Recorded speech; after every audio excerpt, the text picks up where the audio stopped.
Welcome back. Let's beat this dress together, shall we? Didn't really get to show the before of the dress because of how much of in a hurry. Like we were so much in a hurry to deliver this job. There was even no time to test chalk. But most times when we want to work with white, we make sure we test the chalk to make sure that it cleans at the end of the day.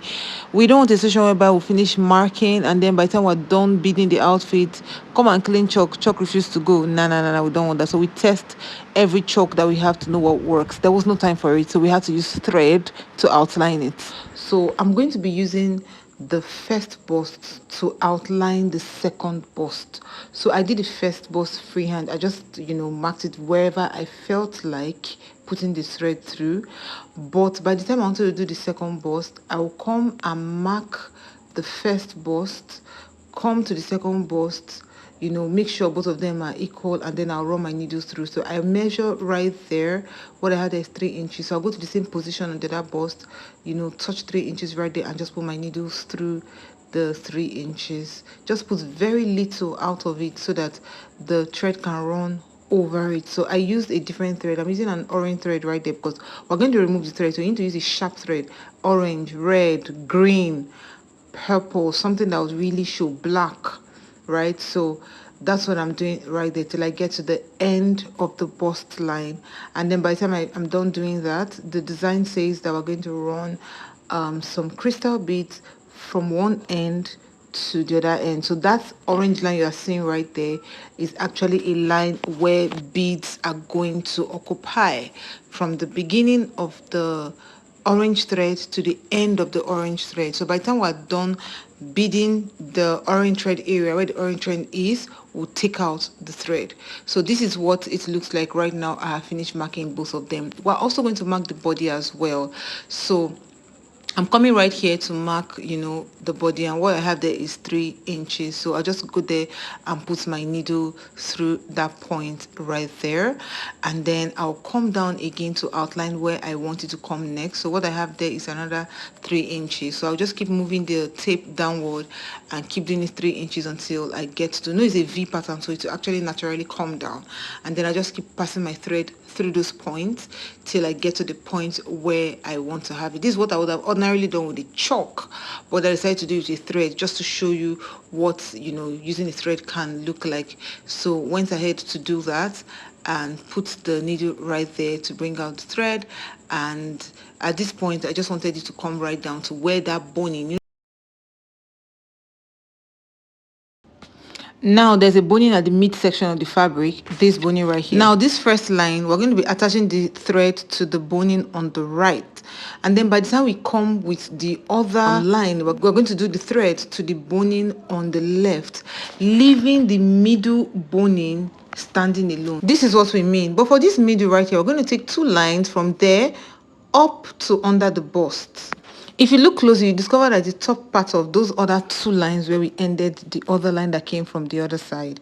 This is about calculation, so feel free to manipulate it according to the dress you're working with and according to the size of the person you're working with. So we came right there and then we attached it, and we're going to be doing the second one as well. So if you look very closely, see that the thread is traveling from that midpoint down up there to under the bust, right? So what I did right there is to use a thread to just keep that thread down on some major positions so that it doesn't shift for any reason. So go ahead and do that for the second side, and by the time we're done, I'll just pick the second one and also take it right there down to the on the bust. Make sure you measure. If you notice, I shifted it away from the boning a little bit, just at the end of the boning right there. So if you look at the other one, this is exactly the same position that I kept it. You can start to put it on top. I could have also shifted it further away if I wanted to, but that's where I want it to be. So I'm also falsifying the thread in middle as well, so that it doesn't shift, so that it maintains a straight line. Like I said earlier, this is something a chalk could have done, but for whatever reason, I don't know why I did not use a chalk for it. But sometimes it's good to learn new styles using a needle and thread to measure, and sometimes to pin also works. So now that we're done with all the threading and we're done using the thread to outline it, next thing we're going to do is to go ahead and start beading. We're going to bead according to the lines we have created with this thread. So first thing we did was to create this line with this crystal bead right here. That's what we used. Now, if you look under, you're going to be seeing the orange thread. You can choose not to remove it, but I highly recommend you remove it. So I'm using a normal big needle. I use the eye side, the part where you put the thread through, and I just pulled it out. Since we didn't sew it tight, we didn't even tie as much, just put it inside there. So just lay hold on one of it and pull, and you discover that everything is out. Very, very easy to remove. This is what both of them look like by the time we finished. Sorry, we changed the bead because the transparent one didn't look so good. I'm going to be showing you how I fixed it very soon. Just bear with me. It is the same mechanism I use for everything. So I've done almost all the lines, so it's remaining this one that I have not finished. So I'm going to finish this one up just to show you how it was done. The same thing. So if you look at it, you discover that all the lines I had drawn, this is what all the lines look like. The ones from the side, the ones from the middle, the ones on the bust, and the ones on the side right here. So if you look at this one, you discover that the orange thread is still there. So just watch how I'm going to be, finishing up this line. If you see how I finished up this line, just know that you have seen how I made all the lines on this dress, the one on the bust and the one on the body area. Don't worry, by the time we're done with this particular one, we're not even done with the tutorial yet.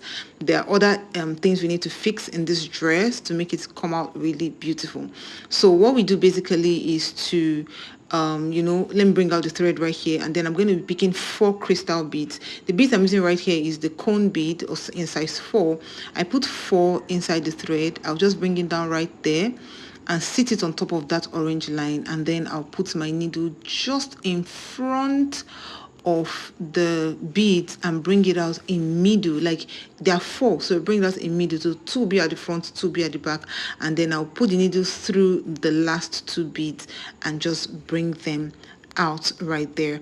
And then I'll take another 4 into the thread, and then I'll bring it down again as usual. I'll then put the bead, just keep it down to make sure it stays well, bring out the needle backward in between the last 2, and then put the needle through the last 2 beads that were there. So we have 4 behind and 4 in front. So I'll go ahead and continue to do that until we eventually get to the end of this line.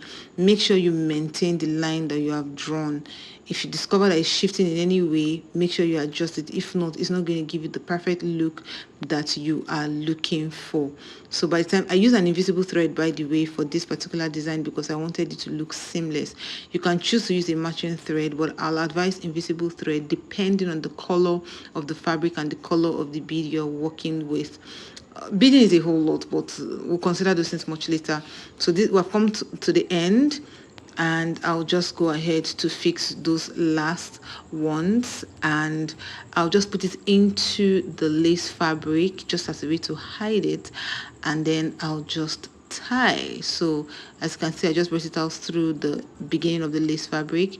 Since an invisible thread, you can tie it anywhere and it really won't show much. So we tied it, and this is what the initial base looks like. After this particular portion, we're going to go into continue. So what I did right here was to fill the waist area. Now this is how we fill the waist area. I'll show you how, don't worry. But we're going to use exactly the same method we used to fill the waist area to fill out all these lines exactly the same way. So let me cut off the orange thread and then we'll come back. So these lines right here, we're going to use the same beading pattern to fill out all these lines right here. That's why I said, okay, let me do it so that you have an idea what we are going to be working with. Then I'll be showing you how we're going to be doing it, how I did it, and how we're going to be doing it. So in this case, we're going to be needing crystal beads. We need the silver crystal bead, we need the transparent crystal bead, we need white pearls. At this point, add any bead you want. So I use about 3 types of bead. I used transparent crystal beads, I used silver crystal beads, I used white pearls, and the crystal beads, I use them in size 4 and size 6. So what we're going to be doing is that we're going to just be fixing these beads randomly. Let me zoom it closer so that you can see it more clearly. So that's pearl right there. So that line was just to give us a sense of direction with what we're going to do. But Now, by the time we're done, discover that these lines may not even be as visible anymore. So what I'm doing here is I'm going to be fixing the beads randomly. But this time around, we're not maintaining a straight line the way we maintained the straight lines before. We're just putting these beads one after the other, one after the other. Anywhere we just meet, anywhere I just put my needle, I put a bead there, and any bead I touch is what I put there. So I'll just go ahead and start filling one pearl, one crystal, one transparent. If you notice, I just put that one in the middle, use another kind of bead to fill the middle. I put another kind of bead inside it. There is no particular direction. Just make sure you fill out the area of the lines.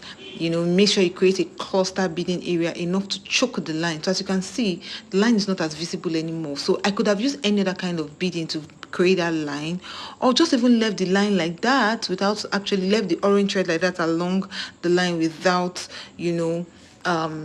putting beads there. But I just needed that undertone so that it will look really nice. But if you don't even do it, it's going to also look nice. So we'll just keep filling with the different beads that we find. So already have them, just keep filling and filling and filling until we get what we want. Remember, why isn't an invisible thread? The reason is a color of thread like white maybe may interfere with the color and the texture of the bead. So we don't want that. We want every bead to maintain its color, maintain its sparkle, maintain its texture, maintain whatever. And then the size of bead may also affect. So for a small bead, the thread may hang and travel far into the bigger beads, which will now make the work look tacky and whatever. So we're just keeping it simple around the invisible thread, and now I've come to the end. So now, if you notice, the beginning was bigger, wider, but towards the end we have to thin it out a little bit. And actually that was actually the use for that long one, because it will now help for us to have just one long line, finish it up. So if you notice the edges of this last one, we had just like one or two at the edges. It wasn't as full as the beginning. So let me quickly tie it. I'll show you the difference real quick. So by the time we're done filling out, you discover that the beginning right here is bigger, and then as we go down further, it is actually getting tiny. So as you can see now, the waistline and that line are exactly the same. So we're going to go ahead and do that for these other 3 lines, and then by the time we're done, this right here is what it looks like.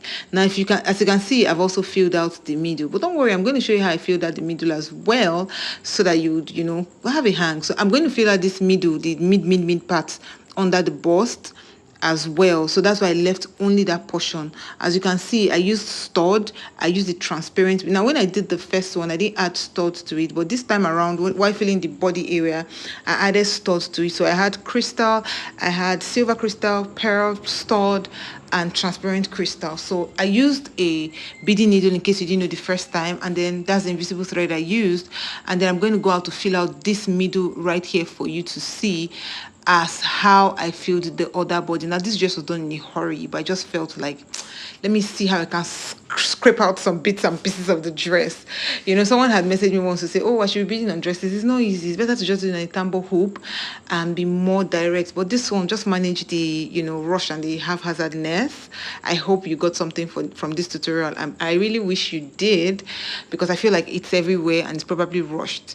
So I'm just going ahead to fill it out. This is how I'm going to fill it out the middle right here, which is the same way I filled out the 2 sides on the other side and the other 2 sides on the other side. But don't go anywhere, we're not done. We're going to fill the bust as well.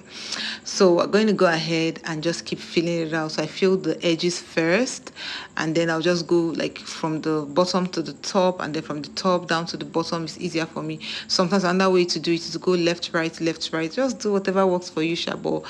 At this point, this right here is what I'm doing, so I'll just pick any bead that comes to my hands, and I'll just fill it in right there. So for this body area, like I said, I don't think I used a size, I used a size 4. I used, like I said, transparent crystal, silver crystal, stud, pearl, but I didn't use a lot of the pearls. I just used very little of the pearl because I needed something that would shine and sparkle. And then pearl has a different texture. Pearl has a matte look, so I didn't want to put a lot of pearls on the body area because I wanted the body area to shine. But you can also put it and still look good. It's up to you. It's up to you to achieve whatever design you want to achieve, and it will still come out stunning. So you don't have to do it the way I did it. So what's left for us to do now is to fill out this area and then come ahead to fill out this bust area. And for this bust area, we're going to be using the droplet beads to fill it out. Feel free to put the droplet beads wherever it is that you want to put it. I put it on the bust area, and I think I put one crystal before I put it, so you can do it however it is you want to put it. This is how it looked like when she wore it. And yeah, thanks so much for watching my video. See you in my next one. Bye.